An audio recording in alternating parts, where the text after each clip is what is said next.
Sinabi niya, hindi po kaila sa inyo na ang asawa ko ay namuhay na may tapat, ayaw, hanggang sa mamatay. Ngayon po, ang dalawang anak na lalaki ay gustong gawing alipin ng isa sa mga pinagkautangan namin. Ano ang maitutulong ko sa iyo? Tanong ni Eliseo.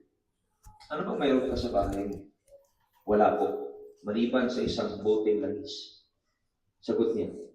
Sinabi ni Eliseo, puntahan mo ang iyong mga kapitbahay at humiram ka ng mga lalagyan ng langis hanggat mayroon ka mahihirap.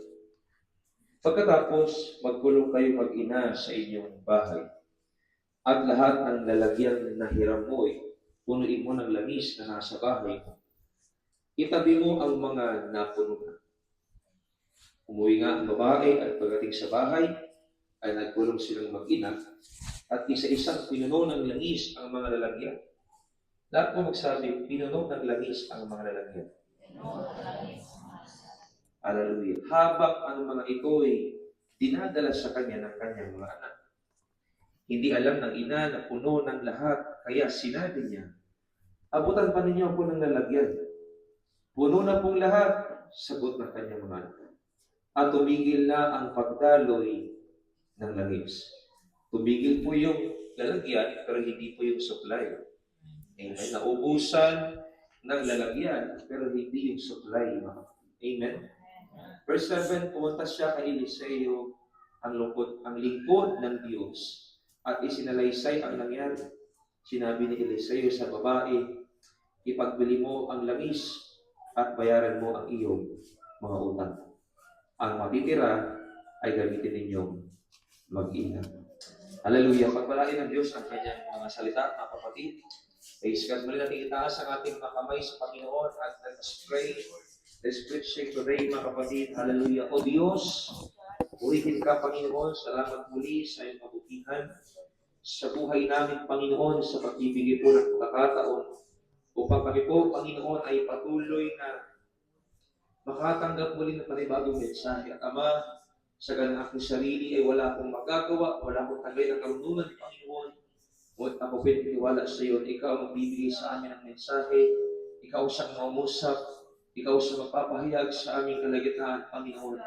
Not by might nor by power, Lord, but through your Holy Spirit, Lord Jesus, na siyang patuloy magbigay ng biblical conviction at nagbigay ng revival sa buhay namin, Panginoon, na magbibigay po ng transformation and renewal ng iyong ng pangako mo sa buhay namin.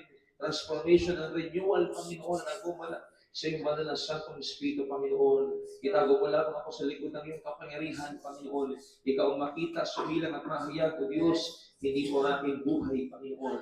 At kayo na po ang bahala sa nalalabing oras na kami pong pagbabahagi sa tama, sa nalalabing oras na iyong banal na gawain sa hapong ito, Panginoon. Sa iyo namin ipinakatiwala ang mga bagay na ito. Sa iyo makapangyarihang pangalan, Panginoon Jesucristo na aming Panginoon. Amen. Amen. Hallelujah. Praise the Lord. Jesus. Kaya natin palakpakan ang Panginoon ng kapatid. In few seconds, hallelujah, let us praise the name of Jesus. Hallelujah. Hallelujah.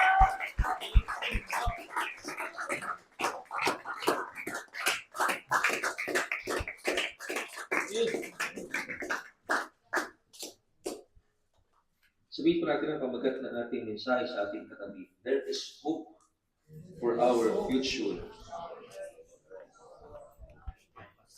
Sabihin po natin sa ating katabi sa wikang Tagalog, kapatid, merong pag-asa sa ating kinabukasan. Meron pang pag-asa sa hinaharap. Sige mga pwede may diin at tindig. Sabi natin sa kanya, kapatid, may pag-asa pa sa ating hinaharap. May pag-asa pa sa ating kinabukasan. Na sino naniniwala, church, na mayroong pag-asa sa ating kinabukasan? Oh God, hallelujah, hallelujah. Na laging mayroong pag-asa sa ating Panginoon. At ang kasalukuyan ay hindi magdidikta sa kinabukasan. Ang hinaharap ay hindi magdidikta sa hinaharap. Hallelujah. tawag doon? Hologram. Praise God. Purihin ng Panginoon, mga kapatid, makakaupo po kayo lahat. There is hope for our future, mga kapatid. Hallelujah.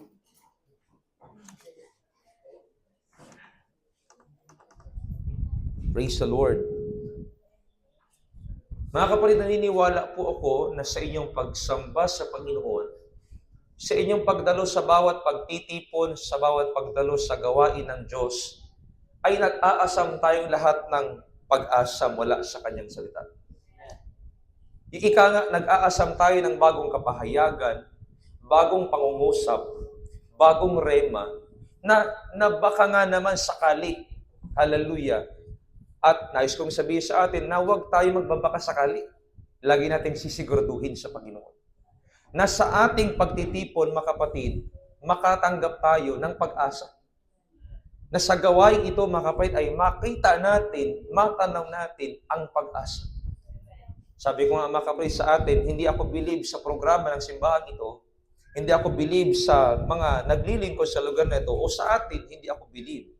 Mas believe ako sa Diyos na pinaglilingkuran natin. Mas believe ako sa kapangyarihan ng Diyos na sumasagot. Mas believe ako sa kapangyarihan ng Diyos na kumikilos at sumasa ating mga buhay, mga kapatid. Amen? Hallelujah. At naniniwala po ako na sa bawat pagtitipon natin, mga kapatid, sa bawat pagsamba natin sa Panginoon, sa bawat gawain sa iglesia ito, mga kapatid, nagbibigay ang Diyos ng pag-asa. May mga kaluluwang kinikilos, mga kapatid. May mga kaluluwang pinapalakas ang Panginoon. May mga binibigyan ng Diyos ng kalakasan. May mga binibigyan ng Diyos ng pag-asa. May mga binibigyan ng Diyos ng kaaliwan. May binibigay ang Diyos na katagumpayan, mga kapatid. Kung meron mang nalulugi, ang Diyos na nagwawagi. Kung meron mang nalulupaypay, ang Diyos nagtatagumpay. Kung meron ng kahinaan, ang Diyos nagbibigay ng kalakasan. Kung may takot, ang Diyos nagbibigay ng kapayapaan sa buhay natin, mga kapatid. Sapagkat gaya ng sabi ng Biblia, kung nasaan ang Espiritu ng Diyos, doon ay may kalayaan. Ngunit isa sa mga tanong na kailangan natin maging malinaw, mga kapatid, sa Panginoon, sa kabila ba ng pagbibigay ng Diyos ng pag-asa? Sa kabila ba ng pagbibigay ng Panginoon ng pagtatagumpay, kagalakan sa buhay natin, ay tayo bang mga Kristiyanong mananampalataya sa faith in Christ, sa church, ay meron pa bang pananampalataya sa Diyos? Tayo ba ay, yes, may pag-asa sa Diyos, pero tayo ba ay umaasa pa sa Diyos? Tayo ba ay nagtitiwala pa rin sa Diyos? Tayo ba ay, hallelujah, nag-aasam pa rin na atin itong matatamo, makakamtan sa buhay natin? Because magkaiba ang believing sa hoping. Hindi lahat ng naniniwala, umaasa pa. Hindi lahat ng naniniwala, nagtitiwala sa Diyos, umaasa pa. Alam natin, hallelujah, thank you Jesus, alam natin ang Diyos makapangyarihan sa lahat. Alam natin ang Panginoon naghihimala pa rin sa panahong ito. Alam natin hindi siya nagbabago mula noon, ngayon at magpakailanman. Alam natin na walang kupas ang kapangyarihan ng Diyos. Alam natin na hindi nagbago kailanman ng Diyos. But ang kaso, mga kapatid, alam natin, pero hindi lahat ng alam nila, umaasa pa sila. Yay! Hallelujah! Thank you, Jesus. Amen. That's why, church, napakahalaga na may pagtitipon sa gawain ng Panginoon. Napakahalaga, bawat pagtitipon, nandito ka. Kasi alam ng Diyos, may pagkakataon na hindi ka na umaasa. Alam ng Diyos, may pagkakataon na nawawala ang pag-asa. Alam ng Diyos, nawawala ang kumpiyansa. But church, napakahalaga magpatuloy ka. Napakahalaga na ikaw ay nananatili sa gawain ng Diyos. Ikaw ay nagpapatuloy sa paglilingkod sa Panginoon. Dahil ipinapaunawa sa iyo ng Panginoon, anak, sa akin pwede ka pang umasa. Anak, sa akin meron pa rin pag-asa. Hallelujah! Yan ko pantaya lang. Thank you, Jesus. Merong biblical hope, mga kapatid. Merong pag-asa na binigay sa atin ang ating Panginoon. Sabi ng kanta, mga kapatid, sa iyo ay may pag-asa, sa iyo ay may biyaya, Sa iyo ang buhay na walang hanggan. Hallelujah. Sa pamamagitan ng ating Panginoong Hesukristo. That those best days are not behind you, but in front of you. Wala sa likod, wala sa tabi. Yung best days, mga kapatid, yung pinakamainam na araw, yung pinakamainam na bagay na ibinigay sa atin ng Diyos, wala sa tabi, wala sa likod, nasa harap natin, mga kapatid. Kaya nga, sa ating hinaharap, may magandang hinaharap. Sa ating kinabukasan, may katagumpayan sa ating Panginoon. At nais nating ipaunawa sa iglesyang ito na sa ating paglilingkod, pananampalataya kay Kristo Jesus, mga kapatid, tayo po ay nagkaroon ng isang pag-asa wala sa iba. Nagkaroon po tayo ng kumpiyansang wala sa iba. Hindi kumpiyansang meron tayo dahil sa trabaho natin. Hindi kumpiyansang meron tayo dahil sa mga resources natin. Hindi sa kumpiyansang galing sa ating pinag-aralan o galing sa ating talino, sariling kakayahan at kapasidad. Hindi kumpiyansang galing sa ating Panginoong Jesucristo sa pamamagitan ng kanyang biyaya, sa pamamagitan ng kanyang Espiritu Santo, at maging sa pamamagitan ng kanyang mga salita na atin pong narinig. Mga salitang atin pong nabasa, mga salitang ating napakinggan, at salitang ating napagbulayan. At sino dito ang saksi, mga kapatid, na sa bawat fellowship, hindi lamang sa fellowship sa church na ito, sa mga inter-fellowship sa ibang church, mga kapatid, kagaya ng sinabi ni Brother Harvey kanina, at sinong agree dito, mga kapatid, na sa bawat inter-fellowship, may kakaibang pag-asa siyang nararamdaman. May kakaibang lakas siyang nararamdaman sa kanyang buhay. Meron bang saksi dito, mga kapatid? Meron bang makakapagpatunay sa atin, mga kapatid, na sa mga fellowship natin sa church, hallelujah, yung fellowship na ating dinadaluhan ay nakakapag-build ng relationship sa ating Panginoon. Hallelujah. Oh, thank you, Jesus. Bagamat sa mundong ito, mahirap ang umasa. At sa mundong ito, mga kapatid, wala pong pag-asa. Kagabi, kukwituhan kami ni Pres Harley. Mga bagay na na-realize. Mga bagay na naiintindihan na sa mga nangyayari sa mundong ito, sa panahon natin, mga kapatid, talagang ang mundong ito ay walang binigay na katiyakan. Isipin niyo mabuti, mga kapatid, salamat na lang sa Diyos, naglilingkod tayo sa Panginoon. Salamat na lang, mga kapatid, na habag sa atin ang Diyos, ipinawanawa sa atin yung katotohanan. Tingnan niyo, mga kapatid, kung ano yung kalakaran ng mundo. Nung ikaw isilang sabi, kinakailangan mong mag-aral. Nung nag-aral ka ng 16 na taon mula elementarya, sekundarya hanggang kolehiyo, sabi, kinakailangan mong magtrabaho. Nung nagtrabaho ka, sinasabi, kinakailangan mong kumayod para ikaw ay magkaroon ng magandang pamumuhay. Para kung ikaw ay magkaroon ng pamilya, maayos ang pamumuhay ng pamilya. At nung nagkaroon ka ng pamilya, sabi, magsikap ka sa buhay, kinakailangan matugunan ng pangailangan ng pamilya para maabot yung pangarap. Pero pansin niyo, mga kapatid, tumatakbo lang tayo pero wala tayong pinatutunguhan. Wala tayong purpose, wala tayong layunin, wala tayong direksyon. Tumatakbo lang tayo pero hindi natin alam saan tayo papunta. At ang dulo, mga kapatid, ng lahat ng pinagpagalan, kamatayan. Hallelujah, thank you, Jesus. Oh, hallelujah. Ang dulo ng lahat ay kamatayan. Mahirap man o mayaman, lahat mamamatay. Dakila o hamak, lahat mamamatay. Sikat o hindi, kilala o hindi, lahat mamamatay.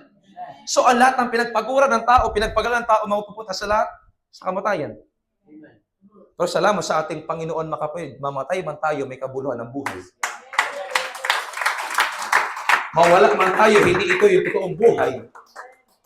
Hindi tayo, mga kapatid, nawala ng buhay. Lumipat lang sa pangalawang buhay. Hallelujah.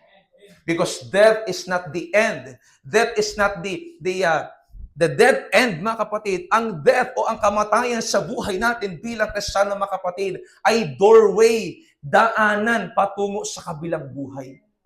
That's why sinasabi ng Panginoon kanina sa binasa ating mga talata sa ating mga Sunday school, mga kapatid, na mag-impok tayo ng kayamanan sa langit. Doon ay walang magnanakaw, walang tanga o walang insekto na pwedeng sumira, mga kapatid. At saan napupunta lahat ng ininvest ng tao sa mundong ito, mga kapatid, kung wala siyang Panginoon sa kanyang buhay. Kaya hindi magsasala ang sinabi ng Panginoon, what profit a man if he gain the world but loses his own soul? Anong papakinabangin ng tao, makamtan niya man lahat? Mapahamak naman ang kanyang kaisa-isang kaluluwa. Ano kaya ang maidudugtong niya sa kanyang buhay? Ano kaya ang maisasalba niya sa kanyang buhay? And I thank God and I praise God. Hindi tayo mayamang tao, pero meron tayong kayamanan ng tangi na galing sa ating Panginoong Yesus. Hindi man tayo, hallelujah, magusto sa buhay. Wala man tayo marangyang buhay, pero nasa atin ang buhay. Woo! Thank you, Jesus. Because Jesus is the way, the truth, and the life. Si Kristo ang kadaan, si Kristo ang katotohanan last Sunday, at siya ang buhay ngayong Sunday at ang sa darating pang panahon, mga kapatid. Amen. Palakpakan natin ang ating Panginoon, mga kapatid. Woo!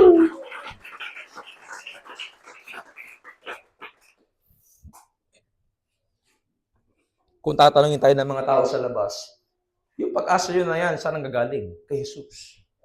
Nakikita niya ba yan? Yes, hindi. Because hope is invisible. Hindi nakikita, pero nararamdaman. Hindi man nakikita, pero ang laki ng impact. Hallelujah. Hindi man nakikita ng sariling kapasidad ng mata, mga kapatid, pero tumatagos sa katawan. Nararamdaman, may dating, may impact, mga kapatid. Sapagkat si Jesucristo na ating Panginoon, ang sang ating tinanggap, ang sang mismong pag-asa natin, mga kapatid. Kaya sabi ng kanta, si Jesus, kapag hindi ko na makaya, sa Kanya lang ako aasa. And church, wala po kayong dapat asahan sa lugar na ito. Hindi ako, hindi ang kapatiran, ang Diyos. Siya ang pag-asa. Sa Kanya ang pag-asa. Kaya sa Kanya kayo aasa, sa Kanya kayo, mga kapatid, dapat umasa.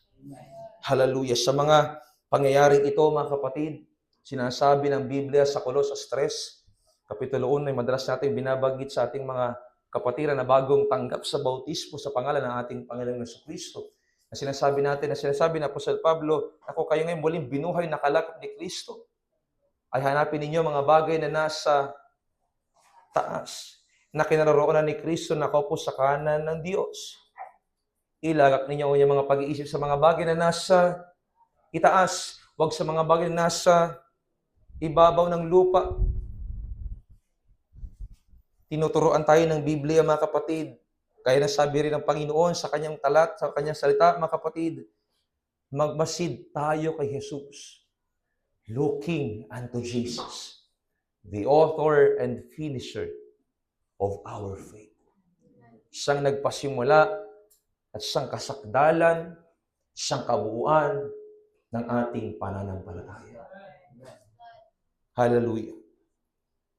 Kaya sa mga nangyayari sa mundong ito, mga kapatid, na madaling mawala ang pinaghirapan, madaling manakaw ang inipon, sino at ano at saan kaya ang aasahan ng tao? Kaya salamat sa ating Panginoon, mga kapatid, hindi po tayo nabudol ng maling paniniwala na kagaya ng binanggit natin sa Bible study kanina. Kung totoo ka sumasampalataya sa Diyos, dapat mayaman ka? No. Pwede kang yumaman habang naglilingkod. Pero hindi yan ang sukdulan ng pananampalataya. Hindi yan ang batayan ng kaligtasan. Amen? Kundi ang totoong pananampalataya sa ating Panginoong Jesucristo, mga kapatid. Sapagkat aanhin nga naman ng tao ang lahat ng meron siya kung wala naman sa kanya ang presensya ng Diyos. Naalala ko yung sinabi ng isang mga ngaral na akin na panood, between presence and presence. Sabi niya, ano yung ibig niyong makita? Presence o presence? Ibig sabihin, ika nga, mga kapatid, sinasabi ng mga ngaral na yon, ano yung gusto niyo piliin? Yung kanyang presensya o yung binibigay sa inyo? O yung pinepresenta? Hallelujah. Ano lang? Presensya o pinepresenta? Sabi niya, mas nanaisin ko ang presensya kaysa pinepresenta. Yung pinepresenta pwedeng mawala, pwedeng maubos, pwedeng mawala agad, matapos. Pero yung presensya ng Diyos, Kahit wala na yung pinipresenta, yamang nandyan yung kanyang presensya, hindi ka lugi, hallelujah. Ikaw ay panalo, ikaw ay tagumpay, hindi ka nakalubog, bagkus ikaw ay hinuhubog, hindi ka tamlay, bagkus ikaw ay tagumpay, hindi ka walang pag-asa, kundi meron kang kumpiyansa sa ating Panginoon. And yung pinakamagandang bagay na ating makita, magandang bagay na ating makamtan ay ang kanyang presensya, hindi yung pinipresenta sa atin, mga kapatid. Remember, sabi ng ating kapay kayo na sa Matthew chapter 4, nung inalok ng diablo ang ating Panginoon, ibibigay ko sa iyo lahat ng kayamanan sa sanlibutan ito kung magpapatira pa at sasambahin mo ako. With ang sabi ng Panginoon, nasusulat, ang Panginoon lamang ang tanging mong sasambahin at siya lamang ang iyong paglilingkuran. Hallelujah, mas nanaisin ko nang may presensya ng Diyos kahit walang presenta galing sa mga bagay sa mundo ito. Dahil kapag meron kang presensya, lalo tigit sa panahon ngayon, mga kapatid, pinakamahalaga ang presensya kaysa yung ipinipresenta ng mundo, yung ipinipresenta ng trabaho, yung ipinipresenta ng pag-aaral, yung ipinipresenta ng sanlibutan. Aanhin ng tao ang pinipresenta kung wala na ang kanyang presensya. And darating ang panahon, kahit maraming pinesenta ang tao, kahit maraming siyang tinanggap na presenta, kung wala ang kanyang presensya, walang magagawa ang tao. Hallelujah! Walang mapapala ang tao, mga kapatid. Hallelujah! At masasabi natin sa tulo, tama ako ng pinili, tama ako ng pinaglaban, tama ako ng pinanatilihan, tama ako ng pinagsukuan, tama ako ng pinagtiisan, tama ako ng pinakinggan, tama ako ng minasdan. Amen? Dahil walang lugi sa presensya ng Diyos. Walang lugi sa piling ng Diyos kaysa sa pinipresenta ng sanlibutan. Oh, ayun po kunda yan. Hallelujah, purihin natin ang Panginoon. That's why, church, halaman ang pinagdadaanan natin, mga kapatid. Sa buhay na ito, may pag-asa tayo sa ating Panginoon. Kung sa mundo mang ito, laganap ang depression, laganap ang stress, laganap ang anxiety, na para bang sinasabi ng tao, wala na kaming pag-asa. Pero salamat sa Panginoon, nandito tayo sa gawain ng Diyos at narito ang pag-asa, narito ang kanyang presensya. Narito ang ating Panginoon na pwedeng magpalaya sa iyo. Sabi ni David, where does my help comes from? My help comes from the Lord. Sabi ni David, tumitingin ako sa mga bundok, saan manggagaling ang aking tulong? Pero ang sabi niya, ang tulong ko ay manggagaling sa ating Panginoon. Ang tulong ko ay hindi manggagaling sa aking trabaho. Ang tulong ko ay hindi manggagaling sa aking katrabaho. Ang tulong ko ay hindi manggagaling sa aking kinalalagyan. Ang tulong ko ay manggagaling sa Diyos na aking pinaglilingkuran. Kaya nga sa buhay na ito, mga kapatid, kung magtitiis ka at magpapatuloy, mararamdaman mo na may pananabik, hallelujah, ang paglilingkod na ito habang hinihintay natin ang pag-asang mula sa Diyos. Habang hinihintay natin ang dakilang pagparito ng ating pong Panginoong Jesucristo, mga kapatid. Kagaya ng sabi ng Tito 2:13, nahintayin niya umapalad na pagpapakita ng dakilang pag-asa ng ating tunay na Diyos, ng ating Panginoong Jesucristo na dakilang Diyos. Nasa Kanya ang dakilang pag-asa. Hindi lamang yung dakilang biyaya, kundi dakilang pag-asa ay nasa ating pong Panginoon, mga kapatid. And church, hallelujah, gaya ng ating tanong kanina, mga kapatid, umaasa pa ba tayo sa Diyos? Hallelujah, umaasa pa ba tayo sa mga pangako ng ating pong Panginoon, mga kapatid? Kasi kung hindi ka na umaasa, sayang ang pagpunta mo dito. Walang mangyayaring epekto yung pagpunta mo dito, yung pagsamba mo sa Panginoon. Kahit gaano kaganda ang damit mo, kahit gaano kaganda yung suot mo, kung hindi ka na umaasa sa Diyos, kung hindi ka na nagtitiwala sa Panginoon, sorry, pero useless ang pagsamba mo sa harapan ng Panginoon. Anong sabi ng Biblia sa Hebrews chapter 11? Yung tumatawag sa Kanya, yung nananampalataya sa Kanya, ay dapat maniwalang siya ay Diyos at tagapagbigay ng ganti. Bonus sa talata, mga kapatid, Hebrews chapter 11. Naalala kong talatang yan, mga kapatid, isang popular na talata. Hallelujah.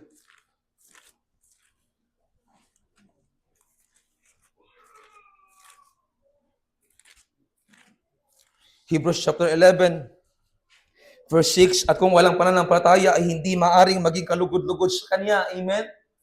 Kaya kailangan ng tao, ng lingkod ng Diyos, may pananampalataya sa Kanya. Sapagkat ang lumalapit sa Diyos ay dapat sumasampalatayang may Diyos at siya ang tagapagbigay ganti sa mga sa Kanya'y nagsisihanap.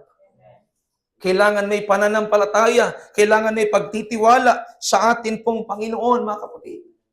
And sabi ng unang Corinto chapter 13, mga kapatid, nananatili ang tatlong ito. Ano daw yun? Ang pag-asa, pag-ibig, at pananampalataya.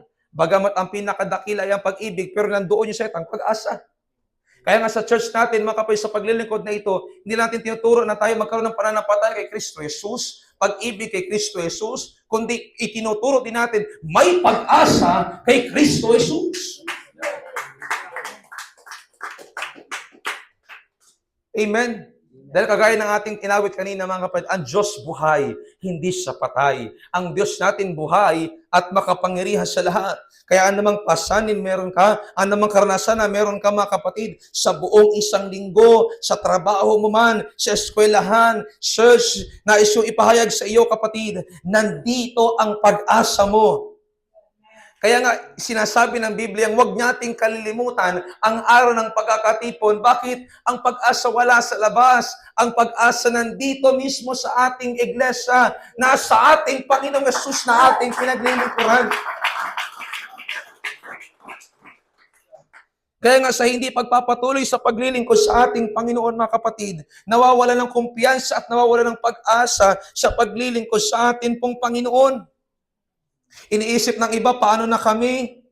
Ano na magiging buhay namin? Ano na yung kalalagyan natin ngayon? Paano na tayo ngayon? Saan tayo kukuha? Pero church, tayang napakahalaga maalaman at patutunan natin, nandito ang pag-asa natin. And pwede natin itaas ang ating makamay at sabihin natin, Lord, ikaw ang pag-asa ko at umaasa pa rin ako.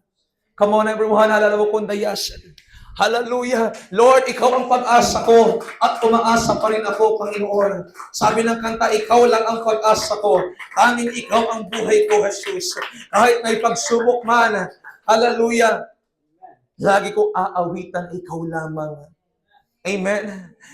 Ang pag-asa natin ay nasa Panginoon. And pero maganda pa rin, church, umaasa pa rin tayo sa ating Panginoon. Meron tayong pananampalataya kagaya doon sa 12 taon ng babaeng inaagasan ng dugo sa Mark chapter 5. At may pananampalataya tayong kagaya ni Jairus, mga kapatid, na bagamat patay na yung kanyang anak, pero pinatuloy niya pa rin si Jesus. Kasi kapag kasama mo si Jesus, hindi ka dapat mabahala.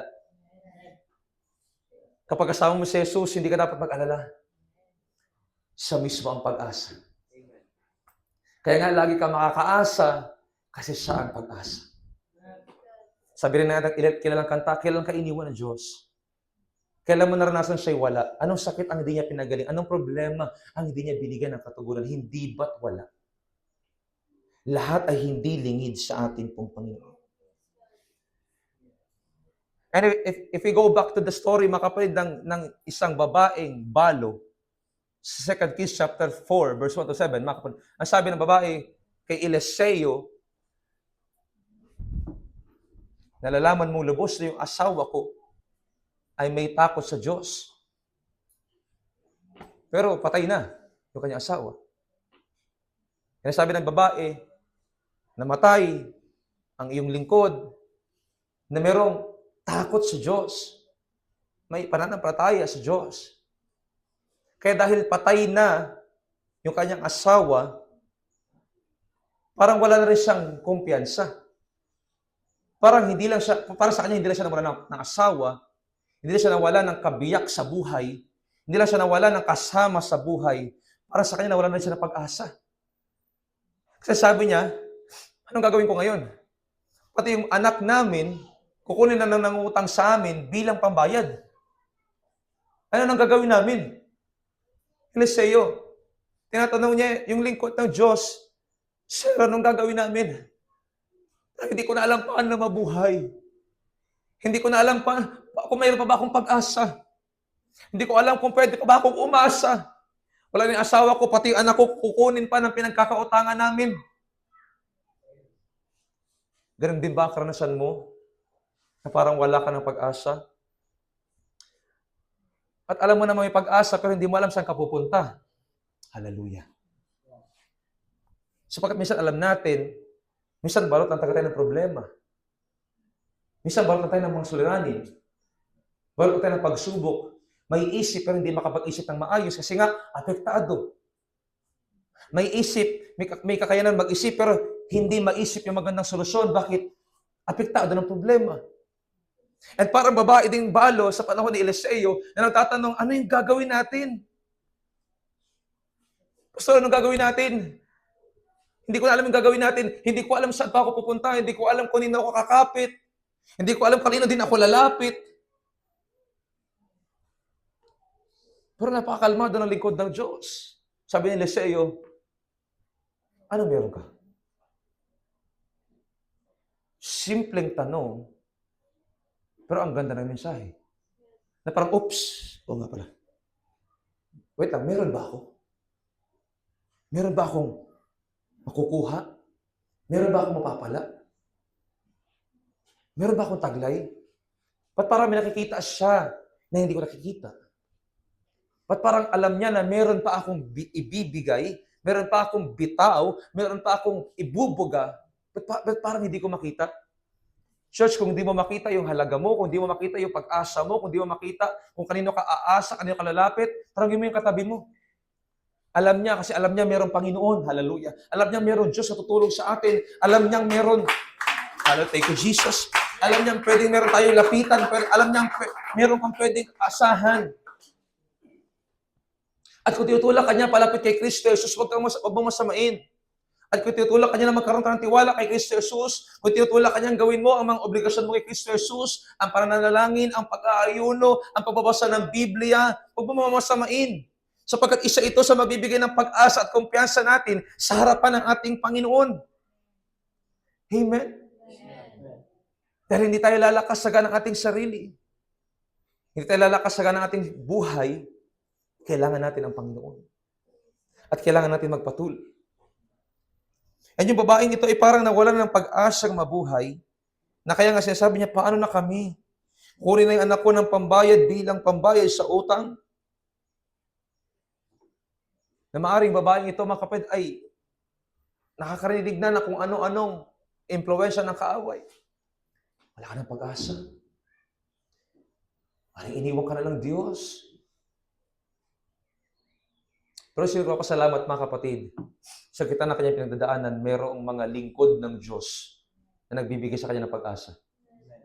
Hindi partikular bilang lingkod ng Diyos bilang pastor, hindi partikular, kundi kapatiran sa church, a member sa church, churchmate, nagpapaalala, kapatid, hindi pa naman tapos. Kapatid, meron pang magagawa. Meron ka pang magagawa. Amen? Meron pang pag-asa. Pwede ka pang umasa.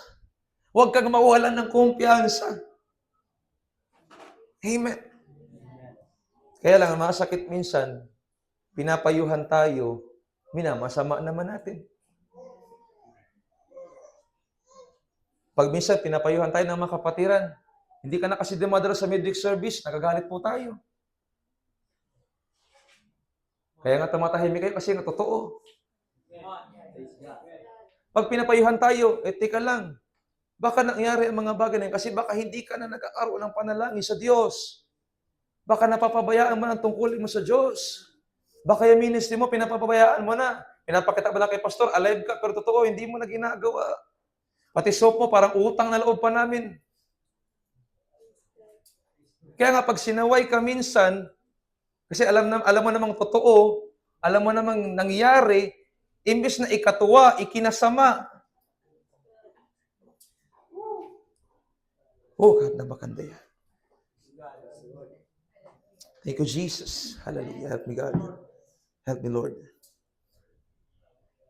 Huwag natin mamasamain ang payong makabubuti sa atin. Huwag natin mamasamain ang bagay na magpapalapit sa atin sa Diyos. Kung it makes sense yung sinabi nila, tanggapin natin. Kung may punto yung sinabi nila, tanggapin natin. Maybe it really hurts, masakit, natatamaan yung pride natin. Pero ang katotohanan naman, totoo naman talaga. Let's accept the fact. Let's accept the reality. And magbow down tayo sa Panginoon, Lord. Nagkulang ako. Masakit yung sinabi ng kapatid, masakit yung sinabi ni pastor. Pero it's true. Totoo. Totoo, Lord. Magpakumbaba na lang tayo sa harapan ng Panginoon kaysa magmataas tayo. Magpakumbaba na tayo at tanggapin na natin, oh Lord, tinatanggap ko po, totoo, nagkulang ako. Totoo, Panginoon, may napabayaan po ako. Totoo, Panginoon, hallelujah. Totoo yung sinabi niya kanina, totoo yung sinabi nila kanina, apektado ako doon, guilty ako doon. Guilty beyond reasonable doubt. Pero sabi ng Bible, God gives grace to the humble. Siya mo kung dayala. And receives the proud. Nagbibigay ng biyaya ang Diyos sa mapagpakumbaba. Pero inaalis ng Diyos, hallelujah, yung nagmamataas. Hallelujah, purihin ng Panginoon, mga kapatid. Handa ba tayo magpakumbaba sa Panginoon? Handa ba natin tanggapin ng ating Panginoon ang turo ng Diyos, ang koreksyon ng ating Panginoon, mga kapatid? Praise the Lord. Hallelujah.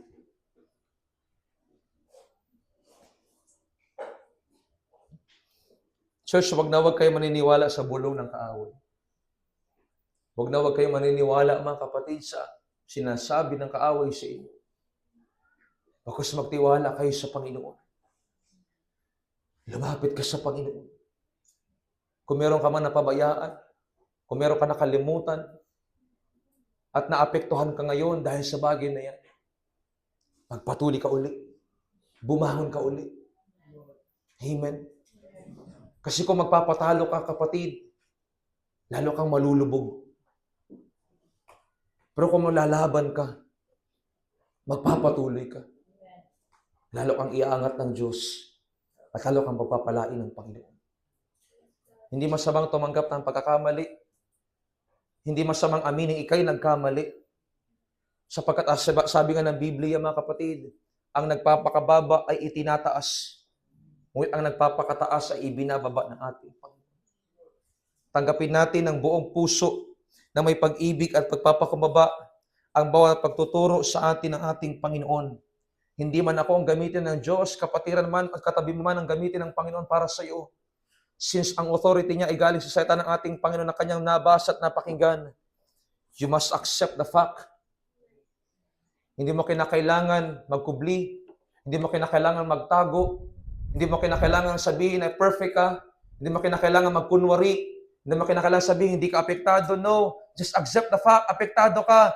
Pero baguhin mo yung kasalukuyan. Baguhin mo. Hindi mo nabago yung nakaraan. Nakalipas na yun. Nangyari na yun. Pero baguhin mo yung kasalukuyan. Tatanggapin ko sinabi niya dahil may punto naman siya. Tatanggapin ko sinabi niya kasi magpapalago yan sa buhay ko. Tatanggapin ko sinabi niya kasi alam ko hindi ako ililigaw dito. Hindi ako ilalayo. Bakos ako ilalago.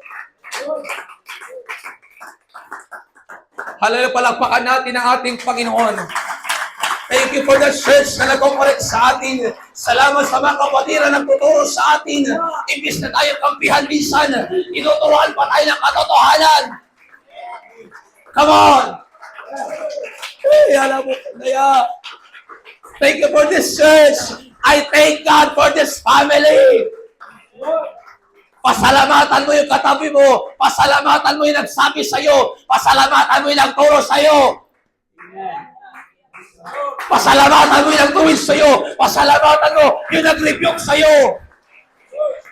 Sabihin mo, salamat. Kasi kung di mo ko sinabihan, mapapahamak ako. Kung di mo ko sinabihan, manghihina lalo ako. Come on! Thank God for this church. Young people, thank God for your family. Even nanay, tatay, pasalamatan niyo mga anak niyo. Ikaw ang magulang namin, pero bakit hindi mo tinuturo sa amin?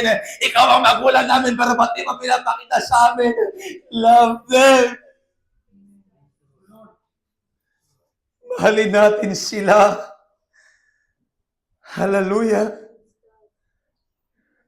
Sabi ng Bible sa Book of Proverbs, open rebuke is better than secret love. Hallelujah. Okay pa may magsalita sa akin ng masakit. Okay pa magsalita sa akin. Hala na, pwede masagasaan yung pride ko. Kaysa naman may nagmamahal sa akin pero pakitang tao. Kaysa naman may nagmamahal sa akin pero tinotolerate yung kasalanan ko. Tinotolerate yung mali ko. Hallelujah. I'd rather be accepted, the open rebuke, than secret love. Palakpakan natin ang Panginoon. Thank you, God. Thank you for this church. Pwede bang yakapin ang iyong katabi, sabihin mo sa kanya, salamat sa iyo. Kung meron ka man gusto lapitan, samantalahin mo ang pagkakataon. Salamat sa iyo, naunawaan ko yung salita ng Diyos. Salamat sa iyo, natutunan kong mali pala yun. Salamat sa Diyos. Hallelujah. Akala ko papunta ako ng langit, papunta pala ako ng impyerno. Salamat sa pagtutuwid mo. Salamat sa pagtuturo mo. Salamat sa gabay mo. Hallelujah. Woo!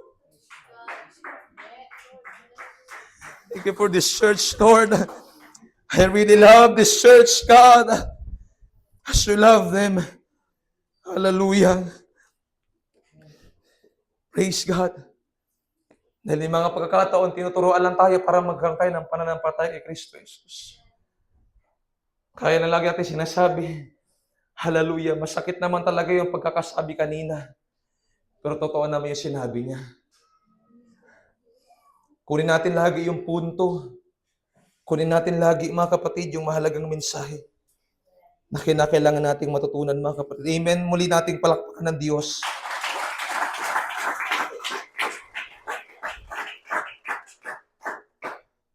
Isang bagay na pwedeng umira sa iglesia ng ating Panginoon, mga kapatid, ay yung magkakampi, gawing kalaban. Hallelujah. Help me, Lord. Help me, God. Ulitin ko, mga kapatid, isang masakit at pinakamahirap na bagay na mangyari sa iglesia ng Diyos na yung magkakakampi, gawing magkalaban. Muli kong i-announce sa atin, hindi tayo magkakaaway. Nagsasalita ako ng masakit, nagsasalita siya ng masakit sa iyo, pero hindi mo kami kalaban. Hindi mo kami kaaway. Kakampi mo kami, kapatid mo kami kay Kristo. May malasakit kami sa iyo. Pamilya ang turing ko namin sa iyo. Hindi ka lang basta kaibigan, hindi ka lang basta kakilala, hindi ka lang basta kamag-anak. Pamilya ka kay Kristo. Hallelujah. May malasakit kami sa iyo. May malasakit siya sa iyo. Ayaw mapahamak ang kaluluwa mo. Ayaw niya mapunta ka sa dagat-dagatang apoy. Ayaw niya magpusa ka sa impyerno. Kaya sinasabi siya minsan kahit masakit, kahit ayaw mong tanggapin minsan, pero pinipilit po nila sabihin, pinipilit namin sabihin, para sa iyo. Sapagkat sayang nga din naman ang paglilingkod natin kung hindi tayo magpapatuloy sa tama at kung hindi tayo mananatili sa katotohanan. Magkaroon tayo ng pananampalataya sa ating Panginoong Yesus, mga kapatid, at huwag tayo makikinig sa bulong ng kaaway. Amen? Kung may problema ka, pumunta ka sa church. Kung may pagsubok ka, pumunta ka sa church. Lumapit ka sa Panginoon. Hallelujah. Nandiyan ang mga kapatiran. Nandito kami bilang mga kapatid, bilang manggagawa sa iglesia ito, mga kapatid. Meron kang kakampi. Meron kang kasangga. Meron kang kasandalan. Meron kang kapatid, meron kang pamilya. Meron kang tatay, nanay sa iglesia ito. Meron kang ate at kuya sa iglesia ito. Hallelujah. Huwag kang pupunta sa ibang pamilya kasi iba yung ipapain nila sa iyo.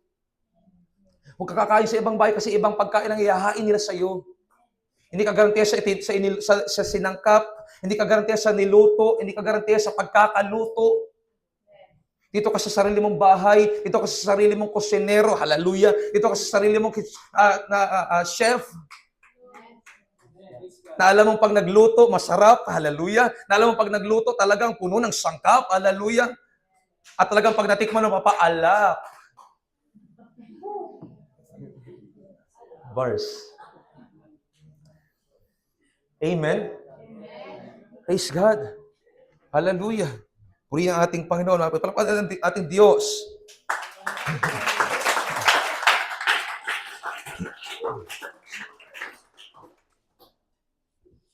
Alam po pong sakayan tayo lahat. Wala pa.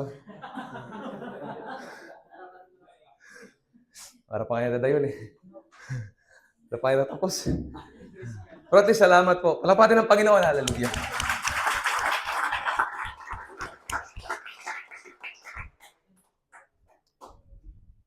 Alam po sakayan tayo lahat, mga kapatid, na hindi sa lahat ng panahon malakas tayo.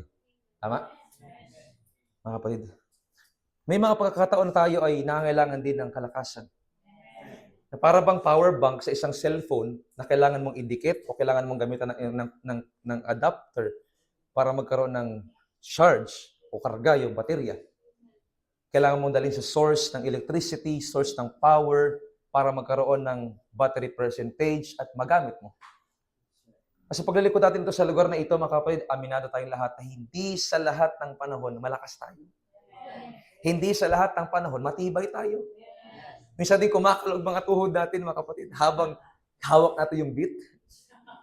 Hallelujah. Hindi ba inisip nyo? Ibang beat ang tinutukoy ko. Kaka-TikTok niya yan eh. Hallelujah. Praise God. Meron na bang nag-challenge nun? Naku, wag na mga kapatid. Nakakahiya. Praise God. Kaya nga napakahalaga mga kapatid, kinukonsulta natin, naglilingkod sa Diyos. Dati naranasan natin pag may problema tayo, hingi tayo ng payo sa mga kamag-anak. Ito, lubid. Tapusin mo na buhay mo. Naranasan natin dati, pag tayo may problema, lumalapit tayo sa iba, naratingit pag hindi mananampalataya, sabihin nila, shut na. Iinom na natin yan. Itagay na natin yan. Sasabayan pa ng kantang, ibuhos na. Diba? Sa aking lang. Kunwari, di alam. Alam mo na. Yun yung kanilang resort. Yun yung kanilang inuuwian. Yun yung kanilang solusyon. Pero naglingkod tayo sa Panginoon, iba ang payo. Tama? Iba yung payo. Dati, pag hindi mananampalataya, sabi, hawakan mo yung red horse. Pero ngayon, siya sabi, lumapit ka sa Diyos, na siyang source. Lumuhod ka. Sabi ng iba, pag may problema tayo dati, magmaoy ka. Pero ang tinuturo ng Panginoon, pag may problema ka, tumahimik ka, manalangin ka. Iba. Ika nga, countercultural. Iba ang turo ng mundo sa turo ng Kristiyano. Diba? Pero napansin niyo ba dati, mga kapatid, naibsan ba, nawala ba yung problema pag nagmaoy? Nadagdagan lang. Naibsan ba yung problema? Nawala ba yung problema nung nagwala? Nadagdagan pa. Pero natutunan natin ngayon, mga kapatid, na bagamat mahirap gawin yung pinapagawa ng Diyos na siyang solusyon, ay talagang solusyon. Ang hatid ay solusyon. Ang hatid ay serbisyo, hindi perwisyo.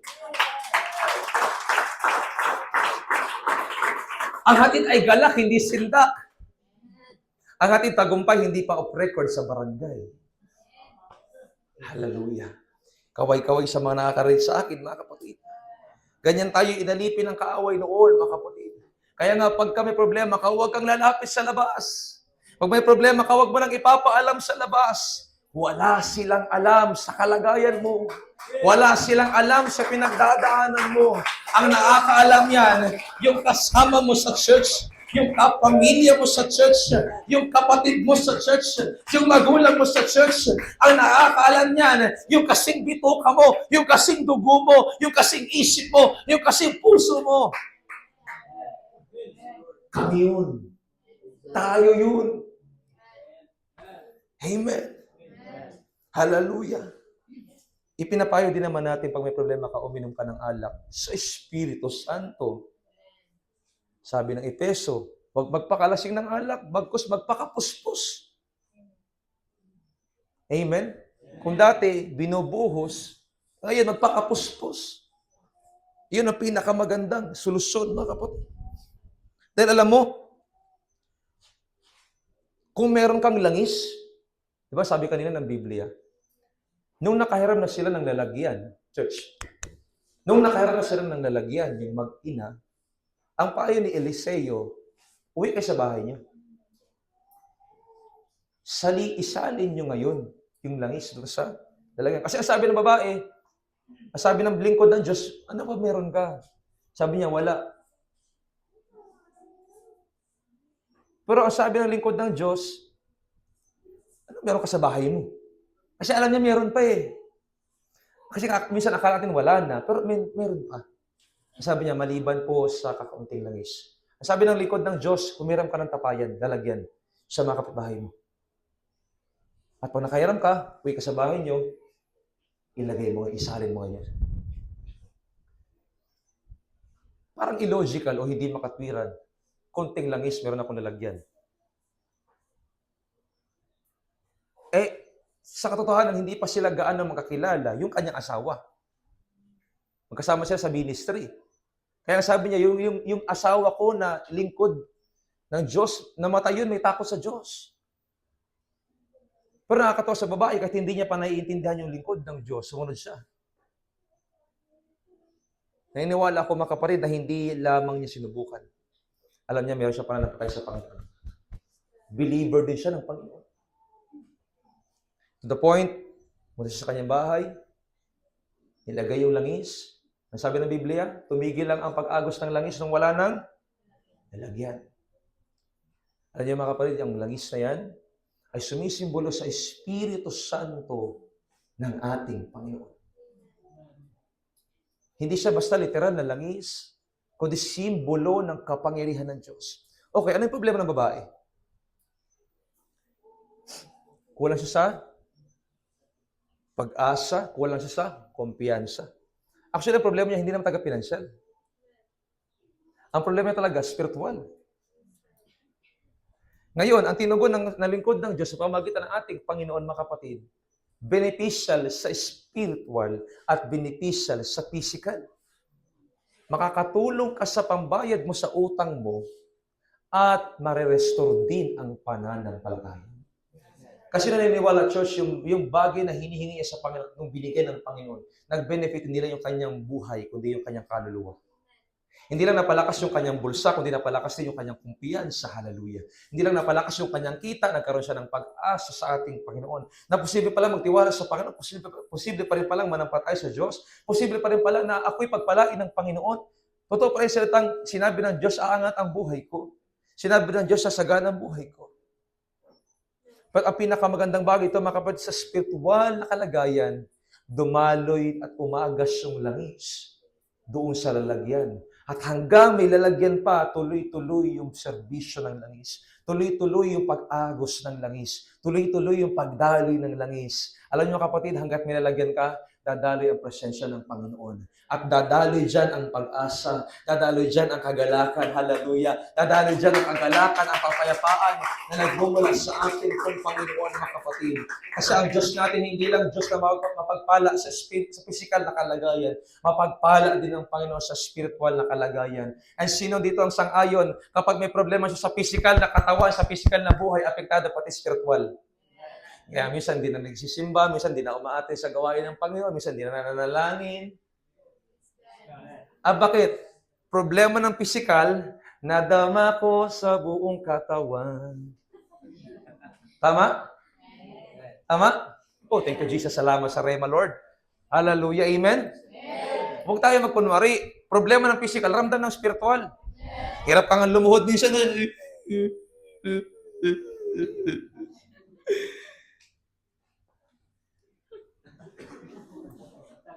Bakit? Kasi ramdam. Sabi ng song leader, purihin natin ang Panginoon.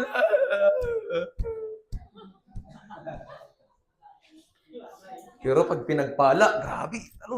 Yay! Hallelujah! Wow! Ay, tapos na. Dagdagan nyo, sunod. Nabibitin ka. Para pa may problema ka. Gano'n tapos eh. Ilang kanta pa ba yan? Huwag ka mag-alala, mga kapatid. 5 hanggang 4 na kanta lang kami pag Joy Cool. Maiksi pa nga yan, mga kapatid. Kung makakasimba ka sa JMCIM, mag-awa ka sa praise and worship. Non-stop din doon, mga kapatid. Amen? Bakit? Aminado tayong lahat. Kapag naapektuhan ang physical, apektado rin ang spiritual. And madalas, mahirap manalangin sa Panginoon pag may problema. Pero sinasabi natin sa church na ito, mas masarap manalangin pag may problema. Mas masarap umiyak sa Panginoon pag may problema. Mas masarap mag-ayuno pag may problema. Come on. Kumakawin na yung mga nanay. Pastor, sa Abril. Halat lang. Sa Abril. Hallelujah. Sabi ko sa kanila, lobby ng panasamahan ko kayo. Praise the Lord. Amen. Diyan pa ba kayo lahat, mga kapatid? Hallelujah.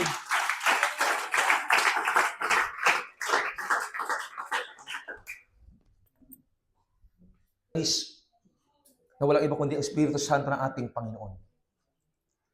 Kaya nga, kung magtataka kayo, sa paglilingkod natin sa church, sa pagsamba natin, sa pagpupuri, paglapit natin sa altar, sa ating Panginoon, mga kapatid, nagkakaroon tayo ng pag-asa. Alam niyo ba saan nanggagaling yan? Hindi sa laway ko, ha? Sa presensya yan ng Panginoon. Na dumadaloy sa ating pagsusuko ng buhay, sa ating pagsamba sa Panginoon, sa ating pagsisisi sa ating Diyos.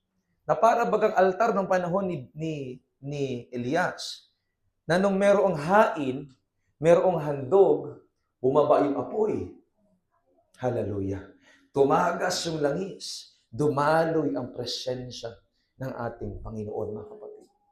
At ganun kahalaga kapag isang Kristyano ay meron siyang langis ng Espiritu Santo ng ating Panginoon, mga kapatid. Ang sabi ng Bible sa Acts chapter 1 verse 8, tatanggap kayo ng kapangyarihan pagbaba sa inyo ng Espiritu Santo. At kayo'y magiging mga saksi ko sa buong Judea at Samaria at sa kaduluduluhang bahagi ng daigdig. Ang sabi ng Panginoon sa 1 Timothy chapter 1 o 2 Timothy chapter 1 verse 7, sapagkat tayo binigyan ng Diyos ng espiritu ng takot, kundi ng kapangyarihan. Kaya sa ating Panginoon, sa pamagitan ng kanyang presensya, tama si Pablo, kung nasa ang espiritu ng Diyos, doon may kalayaan. At hindi lamang may kalayaan, may pag-asa, may kalakasan, may bagong lakas, na para kang nakainom ng tubig, na para kang na-change oil na makina, maganda yung takbo, hallelujah, maganda yung daloy, walang palya, walang aberya, mga kapatid, walang kasiraan, tuloy-tuloy ang serbisyo, tuloy-tuloy, mga kapatid, ang pagdaloy sa pagka-sustain ng langis ng ating Panginoon, sustain ng kapangyarihan ng ating Panginoon. Kung magtataka sa katabi mo, sabi ko nakaraang linggo, nagpapatuloy pa rin siya, lumalakas pa rin siya kahit may problema. Alam mong nahirapan, pero nakita mo nagpupuri ng todo sa Panginoon. Nakita mo nagpapatuloy, nagpapaaga sa gawain ng Diyos. Walang secret strength. Pagsunod lang sa ating Panginoon, ang kanyang ginagawa at ang tangi mong may magagawa ay ang pagsunod din sa ating Panginoon, ang paglilingkod mo sa ating Diyos, ang pagpapatuloy mo sa ating Panginoon. Hallelujah! Dadaloy din sa buhay niya, sa buhay mo, sa buhay nating lahat, ang iisang langis na ibinibigay sa atin ng Panginoon, mga kapatid. At kapag dumaloy na sa atin ang langis ng Diyos, sabi ng Bible, mga kapatid, na sinabi sa babae, ipamahagi mo sa iba. Ngayon, ikaw walang pag-asa, magbibigay ka na ngayon ng pag-asa. Ikaw na kayo nang hindi ka na umaasa, magkakaroon ka na ng kumpiyansa at maibabahagi mo rin ang pag-asa. Church, sa mundong ito, sa lugar na ito, na napakaraming tao, mga kapatid, ang naaalipin ng trabaho, nasisilaw ng pera, ng material na bagay, mga kapatid, ipaunawa mo sa kanila sa pamagitan ng buhay mo, ang pag-asa natin ay galing sa Diyos. Ang kumpiyansa natin ay galing sa Diyos. Sabi ng Bible, heaven and earth shall pass away, but my words shall not pass away. Lilipas ang mga bagay sa mundong ito, mga kapatid. Langit at lupa ay mawawala, mapaparang. Saan kaya pupunta ang saksi ni Jehovah?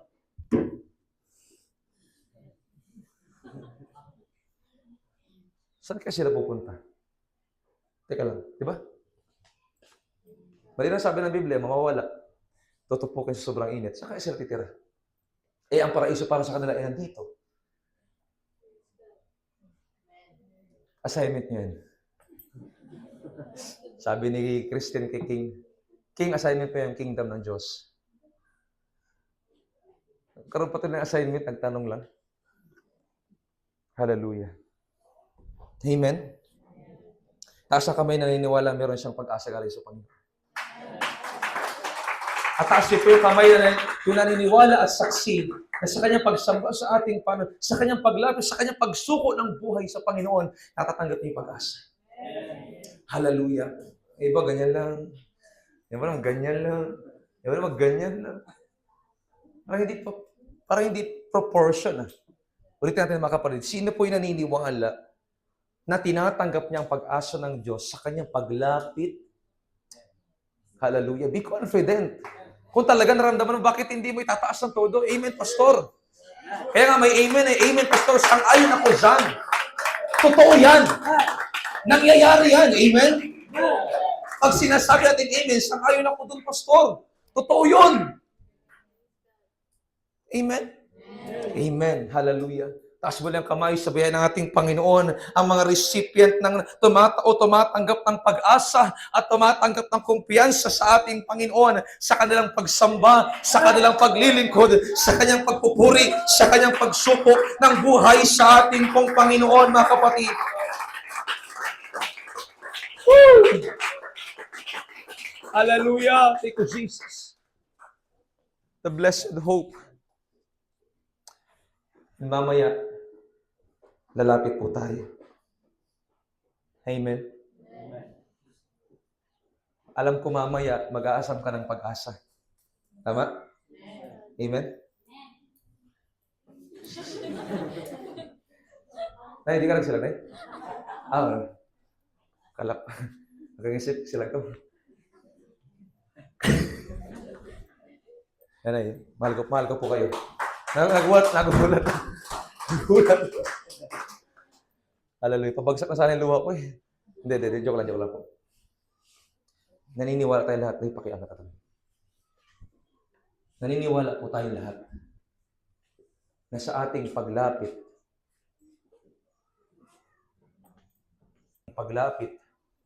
sa ating Panginoon. Hallelujah, church. Nag-aasam tayo ng pag-asa. Hallelujah. Patuloy tayong umaasa. The Lord, may magagawa ka pa. The Lord, walang imposible sa iyo. The Lord, walang mahirap sa iyo. Maring tapos na ako, parang babaeng balo. Hindi ko alam yung gagawin ko. Hindi ko alam saan yung kumpiyansa ko. Hindi ko alam saan hahanapin. Alam ko, kapatid, nag-aasam ka ng pag-asa ngayon. At maaaring gusto mong maibalik yung pag-asa. Maaaring may pag-asa ka na gusto mo lang dagdagan. Maaaring nawala na gusto mo lang maibalik. Amen? Yung pag-asa, yung kumpiyansa, nakasama ng pagtitiwala sa ating Panginoon. Lahat ng yun, pangarap at panalangin natin. Pero sabi ng Biblia, mga kapatid, kasi bago dumalo yung langis, ang sabi ng Biblia, ibinuhos niya muna. Hallelujah. Hindi lang siya naniniwala kay Eliseo, hindi lang siya sumunod at pumunta sa kanilang bahay, ang ginawa niya, and she poured out the oil. Ibinuhos niya yung langis. Ibig sabihin, nag-effort siya. May ginawa siya. May proklamasyon na yung lingkod ng Diyos at kinasihan mismo ng Diyos, pero may ginawa pa rin siya bilang pagsunod niya sa Diyos. Kung naniniwala ka, kapatid, meron kang gagawin sa araw na ito. Kung gusto mong mabalik yung kumpiyansa, mabalik yung pag-asa, walang sikreto. Kinakailangan mo lang lumapit kay Kristo. Kailangan mo lang magsuko ng buhay. Kailangan mong lumapit mo sabihin, Lord, nandito po ako. Patuloy pa rin ako nagtitiwala. Patuloy pa rin akong umaasa. Patuloy pa rin akong naniniwala na may gagawin ka sa buhay ko. Naniniwala pa rin ako, Panginoon, na meron kang kikilusin sa pamilya ko, sa buhay ko. Then, pour it out. Ibuhos mo. Ibuhos mo mamaya dito. Amen? Ibuhos mo. Ibuhos mo. Huwag ka mahiya, huwag ka matakot, ibuhos mo. Yan may sa pamagitan ng pagturo ng luha, ibuhos. Yan man ay pagpapalakpak, pagsigaw, paghingi ng tulong sa Panginoon, ibuhos mo. Hindi mo man masabi, nasa isip mo lang, ibuhos mo. Pero hinihingi ng Panginoon sa iyo, anak, ibuhos mo. Ang tanong, handa ka bang ibuhos ang lahat sa ating Panginoon? Handa mo bang ibuhos lahat? Come on, church. Hallelujah, hallelujah. Oh God, thank you, Jesus.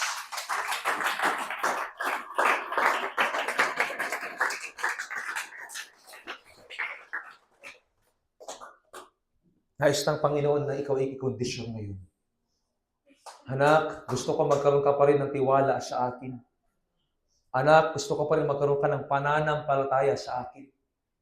Anak, gusto ko pa rin magkaroon ka ng pagkumpiyansa. Ibibigay ko yung pag-asa. Dahil ang Panginoon ang isang pag-asa. Na maaaring naisabihin sa iyo ng Panginoon, handa mo bang ibuhos bago kita salinan? Hallelujah. Dahil bago mapuno, kailangan mo nang maisalit. Bago umapaw, kailangan mo nang maisalit. Hallelujah. Lapit tayo mga kapatid. Tayo tayong lahat. Hallelujah.